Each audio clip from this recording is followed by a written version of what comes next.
केंद्रीय मंत्री जीतन राम मांझी के बयान पर चिराग पासवान ने किया पलटवार। जीतन राम मांझी करें कि चिराग पासवान ना समझ अनुभव की कमी है। सीबीआई किसी का तोता है, ये शब्द का इस्तेमाल यूपीए की सरकार के दौरान किया गया था। कमीशन का सवाल खड़ा किया उन्होंने कहा, उन्होंने महाराज चुनाव को लेकर के भी वोटर लिस्ट में जिस तरीके से उन्होंने बयान दिया था, बिहार में भी इलेक्शन कमीशन को लेकर के बयान दिया। ईवीएम अब क्या, अब ईवीएम ठीक हो गए, अब सारी चीज़ें ठीक हो गई। जो अब आपने ये नया शगुफा आपने शुरू कर दिया। नमस्कार, आप जुड़ गए हैं बोले भारत टाइम्स से और मैं हूं कुमार मनीष। 2025 बिहार के लिए चुनावी साल है। ऐसे में बयानबाजी का सिलसिला जारी है।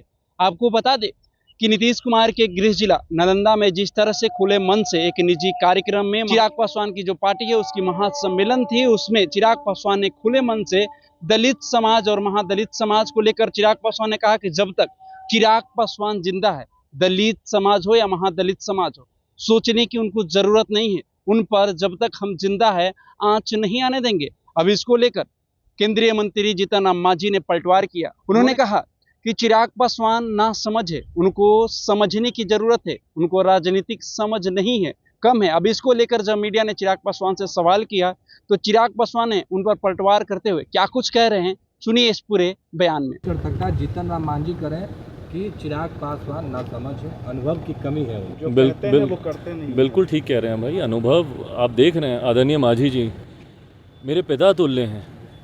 उनकी उम्र और हमारी उम्र में फ़र्क देखिए कितना है। कतई उनके अनुभव से मेरे अनुभव की तुलना नहीं की जा सकती और इसीलिए समय समय पर हमेशा मैंने उनके मार्गदर्शन की अपेक्षा रखी है। संसद में भी जब हम दोनों लोग साथ बैठते हैं तो उनसे यही मार्गदर्शन मैं लेता हूं कि अगर कहीं मैं गलत जा रहा हूं, मुझसे कोई गलती हुई हो तो ज़रूर वो मेरा मार्गदर्शन करें। ऐसे में उनकी जितनी बातें हैं, कई बार मीडिया के माध्यम से उन बातों को प्रस्तुत ऐसा किया जाता है जैसे वो कठोर शब्द हैं, पर बड़ों के कठोर शब्द भी आशीर्वाद के समान होते हैं। ऐसे में उनकी सारी बातें मेरे सराखों पर, और अगर कभी विपक्ष के लोग सोच रहे हैं कि इन बयानों को का इस्तेमाल करके गठबंधन के बीच दरार दिखाने का प्रयास किया जाए तो कतई विपक्ष की ये मंशा कतई पूरी नहीं होगी। आदरणीय मांझी जी मुझसे बड़े हैं, उम्र में, रुतबे में, तजुर्बे में, मैंने कहा मेरे पिता तुल्य हैं। उनकी तमाम बातें मेरी सराखों पर। कोई सोचे कि उनकी कही हुई बातों से मैं रिएक्ट करके हम लोगों के बीच में किसी तरीके की दरार दिखेंगी, ये कतई संभव नहीं है।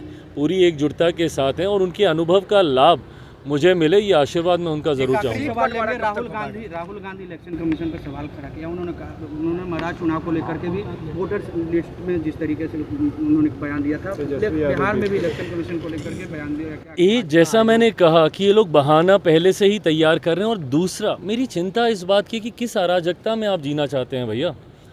आपको किसी व्यवस्था पे आपको यकीन नहीं है, किसी कॉन्स्टिट्यूशनल पोस्ट को आप रिस्पेक्ट नहीं करते, किसी कॉन्स्टिट्यूशनल अथॉरिटी बॉडी को आप रिस्पेक्ट नहीं करते, किसी संगठन पे आपको विश्वास नहीं है, किसी व्यवस्था पे अगर आप विश्वास ही नहीं रखिएगा, आप हर व्यवस्था, हर ऑर्गेनाइजेशन को आप कहते हैं कि ये तो सरकार के पपेट बने हुए हैं, सरकार के पपेट बने हुए हैं, जबकि आपको याद होना चाहिए कि सबसे पहली बार सीबीआई किसी का तोता है, ये शब्द का इस्तेमाल यूपीए की सरकार के दौरान किया गया था।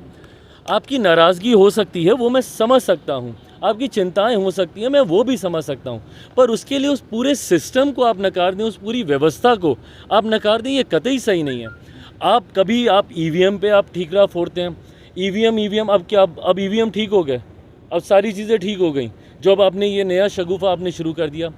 हकीकत है आपको अपने पे ध्यान देने की ज़रूरत है। अगर इसी तरीके से ठीकरा फोड़ने का कार्य अगर आप करते रहेंगे तो कभी विपक्ष मजबूती से वापस नहीं लौट पाएगा। इन सिस्टम्स पे, इन बॉडीज़ पे, इन अथॉरिटीज़ पे आपको विश्वास रखना होगा। इंडिया गठबंधन